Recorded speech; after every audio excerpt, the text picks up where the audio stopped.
السلام عليكم ورحمة الله وبركاته. ازيك يا حبايبي؟ عاملين ايه؟ يا رب تكونوا بخير، وحشتوني جدا جدا. المهم النهاردة الفيديو بتاعنا حلو وشيق وفيه حاجات كتير حلوة. طبعا انا جوزي ورطني في عزومة كده لاصحابه. هما مش هيجوا عندي البيت لان هو دايما مش ما بيحبش موضوع ان اصحابه يدخلوا البيت عنده وكده. لو هيعزمهم بيعزمهم يعني ايه، انا بعمل الاكل وهم بياخدوه يقعدوا بيه عند حد، يعني في محل اي حد، وبيقعدوا كلهم ايه يتجمعوا ياكلوا. لكن هو بيرفض موضوع ان صاحبه يدخل بيته او يبقى لي علاقة بمرات صاحبه. المهم طبعا انا كان جبت 5 كيلو سمك بلطي. الكيلو كان ب66 جنيه، وكنت شايفة ان هو صغير قوي على 66 جنيه، بس مش مشكلة بقى. وفي طبعا معانا حاجات تانية. المهم ان انا كده مش بغسل السمك، انا بحب قوي اشطف السمك وانزل منه القشر والمطرح التنظيف بتاع الراجل، وبعد كده انا بنضفه من اول وجديد. وطبعا هتشوفوا احنا بنضفه ازاي. انا كده شطفته ونزلت كل القشر والحاجات اللي فيه. طبعا هو معايا نص كيلو جمبري، ومعايا نص كيلو سمك تعابين. سمك التعابين ده ومعايا 2 كيلو ماكريل. تمام كده. طبعا بصوا كل الحاجات انا عادي بعملها كل حاجه، بس مشكله سمك التعابين ده هو جوزي بيشتريه. يعني ايه، هو بيحبه رفيع قوي كده، وبعدين لما بيجيبه بيكون جايبه متنضف من عند حد هو بيعرفه، وانا ما بعرفش بصراحه هو بيتنضف ازاي. اللي هو انا بغسله عادي جدا زي السمك العادي. طبعا لما نزلنا السوق انا وهو ولقيناه، فطبعا هو اشتراه. سألت الراجل هو بيتنضف ازاي، قال لي بتقطعي الراس وبتدوسي على بطنه بالسكينه، بتخرج كل الحاجات. اللي هو يعني بتمشي ظهر السكينه على بطنه كده لحد ايه، مكان الراس اللي احنا قطعناه. طبعا انا اكتشفت ان ده ما بيطلعش اي حاجه، فاللي هو انا جبت مقص بقى وفضلت ان انا افتح فيه كده. طبعا هو قلبه نضيف زي الفل، ما فيهوش اي حاجه. بس طبعا بص الحته اللي هي تحت دي اللي انا فاتحاها فيها حاجه كده سودا سايله، زي اقول لكم، استنى بس هفتكر بعد كده اقول لكم. آه زي قلب الكريماري. في زي كيس اسود كده بينزل حاجه سودا جامده. هو طبعا عنده نفس الكيس ده، بس ده لما بتفتحي الديل مش من عند البطن بس، لا يعني بتنزلي على الديل كده شويه بتلقي الكيس ده.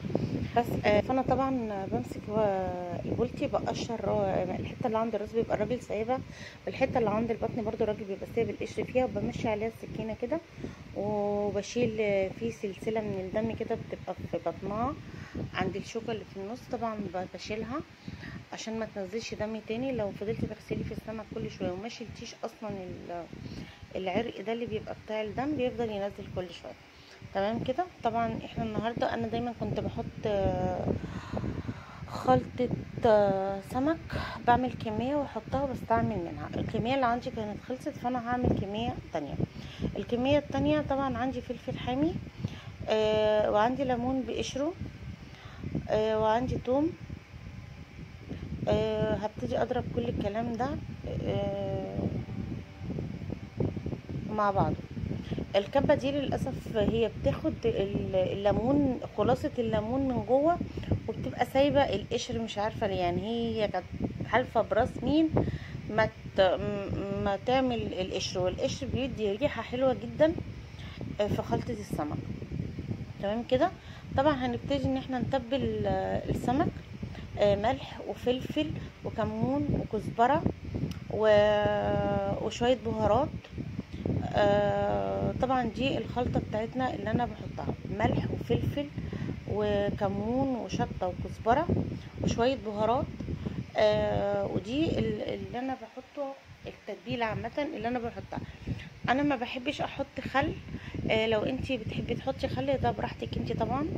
انا بتاخد كام ليمونة كده، ابتدي ان انا احطها في اعصرها، وبزود طبعا الخلطة بتاعتنا دي لان هي بتبقى ناشفة. ممكن بقى انتي بدل شوية المية دول تحطي خل عادي جدا. وعلى فكرة انا برضو ساعات بحط خل، بس يعني مش في كل الاحوال بصراحة. طبعا مسكت طبعا آه الماكريل. كنت طبعا غسلته، كل الحاجات دي اتغسلت واتنقعت بميه وملح وليمون وشويه دقيق. تمام كده. المهم ان انا هنا مسكت السمك الماكريل الاول، مسكته تبلته وحطيته في الطاجن بتاعه اللي هو اصلا هنسويه فيه وهينزل بيه. تمام كده، بس كده ماشي. طبعا اخدت شويه تتبيله وحطيتهم فين على وش السمك. ليه انا باخد من التتبيله الكتير وبحط في الطبق عشان طبعا تبقى نظيفه وما تتزفرش كلها. تمام كده. طبعا هاخد الجمبري بتاعنا وهحط عليه التتبيله وهبتدي ان انا ايه اتبل برضو فيه.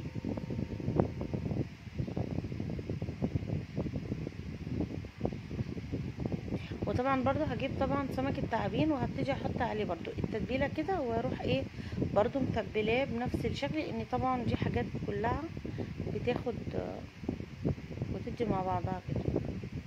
تمام. طبعا مسكت السمك البلطي كله وخرمته كده بالسكينه وايه ومسكته تبلته. الجمبري لسه ليه بقيت تتبيله تانية، بس انا بحب اسيبه الاول في التتبيله بتاعته شويه. تمام. هعمل بقى الخلطه اللي هي بتاعه السمك الماكريل. طبعا عندي بصل هقطع 4/4 كميه البصل اللي انا عايزاها.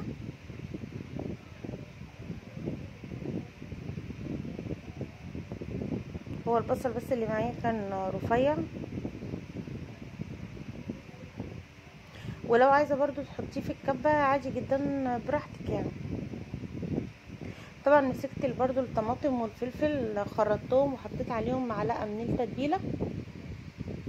ولو عايزه تزودي شويه ملح براحتك زودي، بس ما تنسيش ان التتبيله بتاعتنا فيها ملح والسمك متملح والتتبيله برضو اللي هو الخلطه اللي احنا عاملينها متتبله. ف جريت بايه واخده بالك من كميه الملح يعني.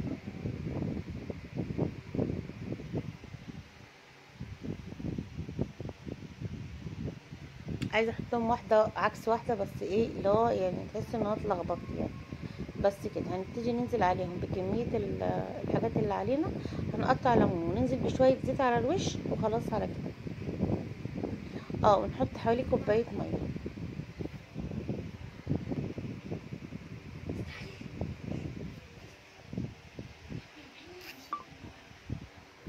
بس.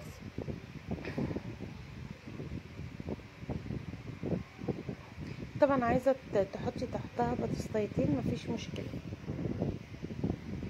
وبتبقى حلوه جدا على فكره. هحطها على النار طبعا على العين اللي فوق تغلي لحد واسخن الفرن. هنا مسكت في الكبه ومسكت البصل بتاع الرز بتاعنا، وايه هنزل بالرز سوري بالبصل بتاعنا في الحله دي. كميه البصل اللي معانا، وطبعا ده شيء انت زي ما انت عايزاه. هننزل بشويه زيت ونحطه على النار. ده طبعا الجمبري انا سبته في التتبيله شويه لحد ما خلصت كل الحاجات دي. نزلت عليه بحوالي 3 معالق دقيق، حطيت معلقتين وبعد كده حطيت معلقه وشويه ميه، وهقلبه علشان هعمله ناشف. ايه ناشف دي؟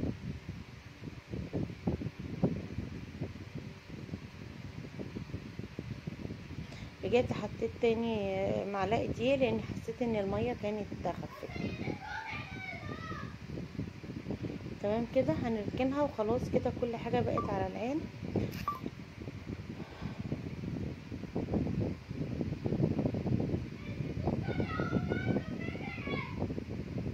طبعا انا سايبه الرز على النار ودخلت كده صينيه السمك بتاعتنا في الفرن. هنزل طبعا بشويه كمون وشويه كزبره وشويه شطه، وعايزه تحطي بودره كاري عادي على فكره مفيش مشكله، عايزه تحطي شويه كركم براحتك برضو مفيش مشكله، بس احسن ان انت تحمري البصله وتنزلي بالرز والميه. وطبعا ما تنسوش الملح.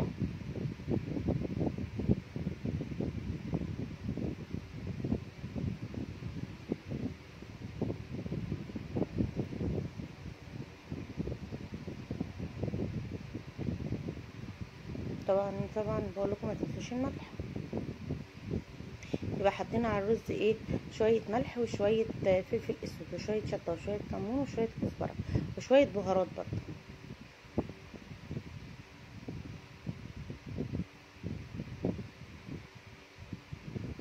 طبعا شوحنا الرز كويس جدا لحد ما الميه اللي تحتيه نشفت، وبعد كده نزلنا بالميه بتاعتنا.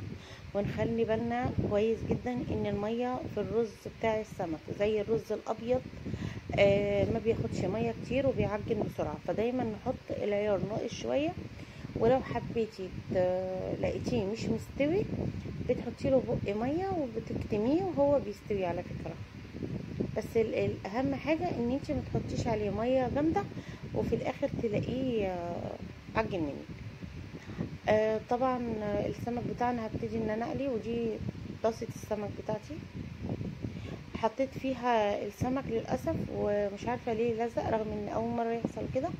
فرحت مغيره الطاسه وعشان خاطر ايه، طبعا شكل السمك يبقى شكله نازل حلو، ما ينفعش ان ايه السمك ينزل مش حلو يعني شكله مقطع او لازق كده يعني.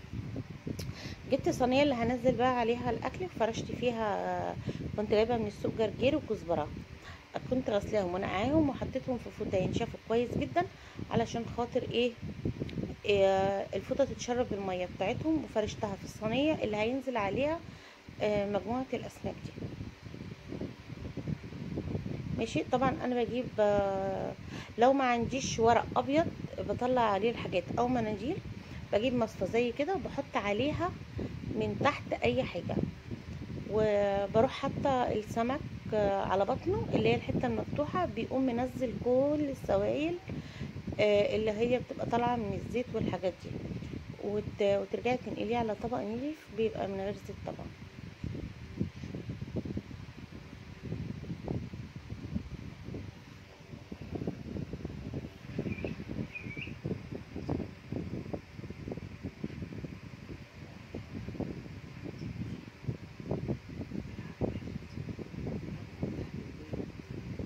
بس كده بصوا هو كده كان ابتدى مش عارفه ليه يلزق، فالمهم ان انا بصوا بنزله كده او بصفيه كده من بطنه وراسه وبوقفها كده.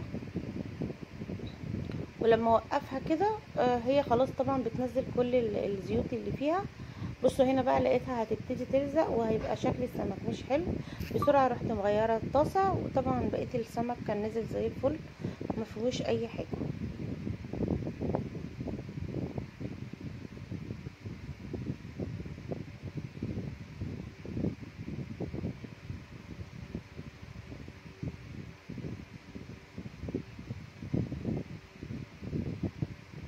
بس كده.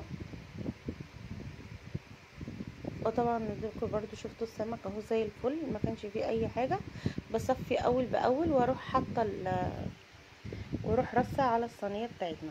طبعا انا حطيت هنا طاسه لوحدها فيها جمبري بتاعت الجمبري، علشان خاطر طبعا الجمبري لما بتقليه وتقلي من وراه سمك على فكره بيضر السمك جدا جدا، وممكن كمان يلزق ويبهدل الدنيا. فطبعا هنا انتوا لو عايزين الكفر تخين عن اول مره، فبعد ما تحطيه رجعيه تاني وبعد كده ايه حطيه في الدقيق. انا عملت كده اول طاسه، حسيت ان هو هيبقى مش حلو قوي فخلاص هي كانت مره واحده فقط. والكفر بتاعها كان طبعا حلو زي ما انتم شايفين كده. بصوا انا عايزه اقول لكم ان انا اصلا ما بحبش لا ريحه الجمبري اللي هو بيبقى مقشر ومحطوط عند الراجل لما بتيجي تسويه، فانا ما بحبوش بصراحه. لكن بحب الجمبري ابو قشره. طبعا هنا مطرح البولتي حطيت اللي هو ايه التعابين الرفيعه دي. طبعا ده كان شكل الجمبري بتاعنا حلو جدا وكان شكله حلو طبعا. طبعا هنا رصيت الصينيه اللي هي هتنزل وهبتدي ان انا اغلفها. حطيت سرفيز رز برضو من اللي احنا عملناه، وعشان خاطر برضو اغلفه وينزل بعت معاهم اطباق ومعالق. والسلطه الخضراء دي هحطها في علب مقفوله. وطبعا الصينيه بتاعت السمك دي هتنزل برضو زي ما هي، وبالف هنا وشفا يا رب لكل اللي كان لقمه. وما تنسوش تحطوا لي لايك للفيديو.